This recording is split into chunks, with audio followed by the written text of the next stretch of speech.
जय हिंद। चाहे वो कश्मीर हो या छत्तीसगढ़, हर जगह प्रताड़ित हिंदू है।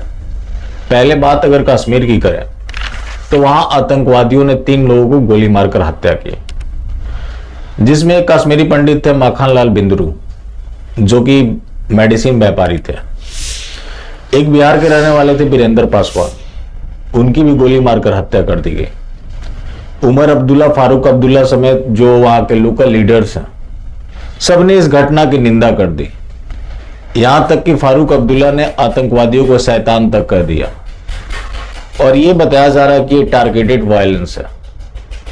जो जिहाद है कश्मीर का, वो किसी भी हिंदू को जीवित नहीं देखना चाहता। उसे कश्मीर तो चाहिए, कश्मीरियत भी चाहिए, लेकिन हिंदू के बिना। उसके बावजूद भी ये गैंग भाईचारा की बात करता है, गंगा जमनी तहजीब की बात करता है। इसमें सबसे हैरानी इस बात की होती है कि इस मामले में भी भारतीय जनता पार्टी का जो शीर्ष नेतृत्व है वो पूरी तरह से खामोश है, जैसा कि हमेशा से रहा है। सोचिए, जो वहां की लोकल पार्टियां हैं, जिनके हमेशा देश विरोधी पृष्ठभूमि रहा है, हिंदू विरोधी रहे, उसके बावजूद वो इस घटना की निंदा कर पा रहे हैं, लेकिन भारतीय जनता पार्टी यहां नहीं कर पा रही। अगर किसी ने किया हो तो हमें जरूर बताएं। मैंने नहीं देखा अब तक, आगे कर दें तो मैं नहीं जानता। उसके बाद जो श्रद्धा बिंद्रू, जो कि माखनलाल बिंद्रू की बेटी है, उन्होंने आतंकवादियों को ललकारते हुए कहा है कि हां, हम कश्मीरी हिंदू हैं, मेरे पिता की हत्या हो सकती है लेकिन उनकी आत्मा को नहीं मारा जा सकता। मैं हिंदू होकर भी कुरान पढ़ी हूं, जो कहता है कि शरीर बदलते रहता है, आत्मा नहीं बदलती। उसका वीडियो काफी तेजी से वायरल हो रहा है, पहले वो वीडियो देख लीजिए। I'm an associate professor. I've started from zero level. My father started from a bicycle. My brother, he's a famous diabetologist. My mother, she sits on the shop, a female lady. That is what Makhanlal Bindru made us. A Kashmiri Pandit, he will never die. You can just kill the body. And I, being a Hindu, I have read Quran. And Quran says कि ये जो चोला है, ये शरीर का जो चोला है, ये तो बदल जाएगा, लेकिन जो इंसान का स्पिरिट है, उसका जज्बा है, वो कहीं नहीं जाएगा। Makhanlal Bindroo will be alive in the spirit. And Mr. who shot my father dead while he was working, if you have the guts and courage, come in front and have a debate, have a face-to-face debate with us. Then we'll see what you are. जब एक word भी बोलना नहीं आएगा ना, करके ऐसे बैठ जाओगे ना, तब समझ आएगा सिर्फ पत्थर ही मार सकते हो और पीछे से गोलियां ही चला सकते हो तुम लोग। क्या करोगे? एक शरीर उड़ा दिया ना तुमने। उस शरीर ने जिनको पैदा किया है ना, वो मैं हूँ। ये हूँ मैं, मेरे बाप की बेटी। आजा सामने, इतनी औकात है ना, चल भाई आ मेरे सामने और मेरे से बात कर।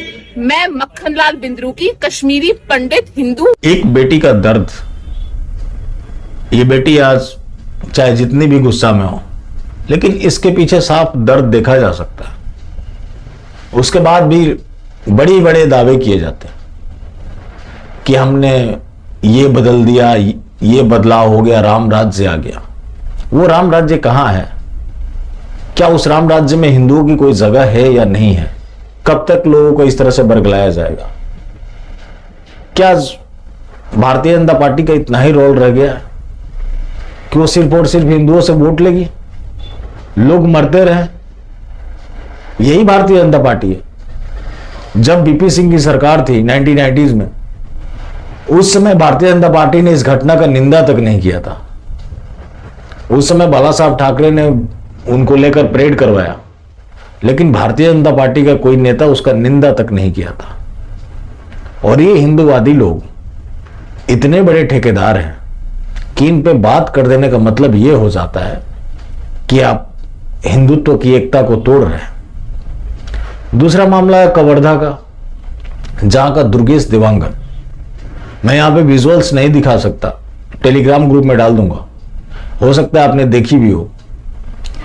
अब जो कि मोहम्मद अकबर, जो कि कांग्रेस का मंत्री है, उसके लोग दुर्गेश देवांगन की लिंचिंग करने की कोशिश कर रहे हैं। पुलिस पूरी तरह से मूक दर्शक बनी हुई है। यहां जो पुलिस है पूरी तरह से दंगाइयों के साथ है। भूपेश बघेल जो कि वहां के सीएम हैं, वो लखनऊ जाके प्रदर्शन कर रहे हैं, जाके धरना दे रहे हैं। कभी उस मामले में भी ध्यान दे दिया होता जो कि उनके राज्य से जुड़ा हुआ है, लेकिन नहीं, ऐसा कर देंगे तो सेकुलरिज्म खतरे में पड़ जाएगा। कवर्धा का जो विवाद है एक भगवा ध्वज को लेकर है, जिसे शांति दूतों ने उतार दिया। यही शांति दूत हमेशा हिंदू मुस्लिम भाईचारा की बात करते हैं। ये भाईचारा गैंग एक भगवा ध्वज को बर्दाश्त नहीं कर सकता। वही गैंग दंगा करने पे उतारू हो जाता है। पुलिस उसके साथ होती है। जिस तरह से हिंदुओं को खदेड़ खदेड़ कर पीटा जा रहा है, एक तरफा पुलिसिया कार्रवाई हो रही है। क्या यहां कोई भारतीय जनता पार्टी का नेता आवाज उठा रहा है? नहीं उठा रहा है, क्योंकि उसे अभी हिंदुओं की कोई जरूरत नहीं है। चुनाव नहीं है। जिस दिन चुनाव होगा उस दिन इन्हें हिंदुओं की जरूर जरूरत होगी। मन से जय श्री राम के नारे भी लगाए जाएंगे, ताकि इसलिए कि हिंदू वोट दे सके। हिंदू एक वोट का साधन है इनके लिए। सोचिए कि जो आज विपक्ष लगभग खात्मे की कगार पे है, उसके बावजूद भी आज विपक्ष का नैरेटिव चल रहा है। ये लोग आज तक अपना नैरेटिव ही नहीं बना पाए, तो ये लोग तो फिर विपक्ष में ही अच्छे थे। सत्ता चलाना इनके बस की बात है ही नहीं।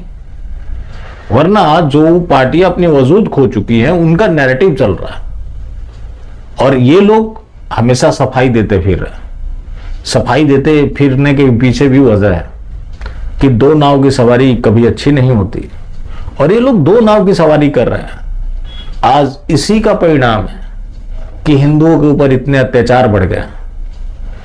जब भी कहीं होता है, आप एक चीज देखेंगे, भारतीय जनता पार्टी और संघ की राजनीति रही है कि आम लोगों को मुसलमानों के खिलाफ भड़काओ और खुद जाकर चरण पादुका उठाओ। उसी का परिणाम है कि आज हिंदुओं पे इतने अत्याचार बढ़ गए। उनको पता है कि यहां कुछ नहीं होने वाला है, हिंदू मारा जाएगा। वही हो रहा है। विपक्ष को कोई फर्क नहीं पड़ता। विपक्ष जानता है कि ये हिंदू होने की वजह से सिर्फ भारतीय जनता पार्टी के हैं, उसके बावजूद भी हिंदू उन्हें भी वोट करता है। अभी भी वो हालात नहीं हुई कि बिना हिंदुओं के वोट के कोई सत्ता में आ जाए, लेकिन जो हिंदुओं की अकर्मण्यता है वो आज सबसे बड़ा विनाशक साबित हो रहा है, जिसका परिणाम है कि लगातार हिंदुओं को निशाना बनाया जा रहा है। ऐसा नहीं है कि ये छत्तीसगढ़ और कश्मीर तक ही सीमित है, ये पूरे देश में हो रहा है। और ये जो भारतीय जनता पार्टी के नए सेकुलरिज्म के चैंपियन जो हुए, इनकी चैंपियनशिप बहुत जल्द जाने वाली है, क्योंकि तुष्टीकरण का खेल बहुत बुरा होता है। ये चीज कांग्रेस से पूछना चाहिए, जो कि शुरू से मुस्लिम परस्ती के लिए जानी जाती थी। हालांकि उसके एजेंडा में कभी इस्लाम रहा नहीं। कांग्रेस के एजेंडा में हमेशा क्रिश्चियनिटी था। जिस तरह से कांग्रेस ने मुसलमानों के साथ ट्रीट किया, वही ट्रीटमेंट भारतीय जनता पार्टी आज हिंदुओं के साथ कर रही है। उसके बावजूद भी ये सारा एजेंडा क्यों चल रहा है? क्योंकि भारतीय जनता पार्टी की ये राजनीति रही है कि विपक्ष को हिंदू द्रोही साबित कर दो, लोगों के सामने ये पेश करो कि हमारे अलावा विकल्प क्या है। उसके बाद उनका जो भक्त मंडली है, अगर आप सवाल उठाएंगे तो वो आपको देशद्रोही घोषित कर देंगे। तो फिर अब यहां सवाल ये भी हो जाता है कि हिंदुओं के लिए बोलेगा तो कौन बोलेगा, हिंदुओं के लिए आवाज उठाएगा तो कौन उठाएगा? विपक्षियों को कोई लेना देना है ही नहीं। आप सवाल उठाएंगे, आप देशद्रोही हो जाएंगे, हिंदू द्रोही हो जाएंगे, कांग्रेस सपा के एजेंट हो जाएंगे, तो फिर हिंदू ऐसा ही मरता रहेगा, जो कि हो रहा है। बाकी जिंदा रहे तो फिर मिलेंगे, और मिलते रहेंगे तो जिंदा रहेंगे। मिलना जुलना जारी रखा, लेकिन हाँ, मास्टर स्ट्रोकवादी बिल्कुल भी ना हो। जय हिंद।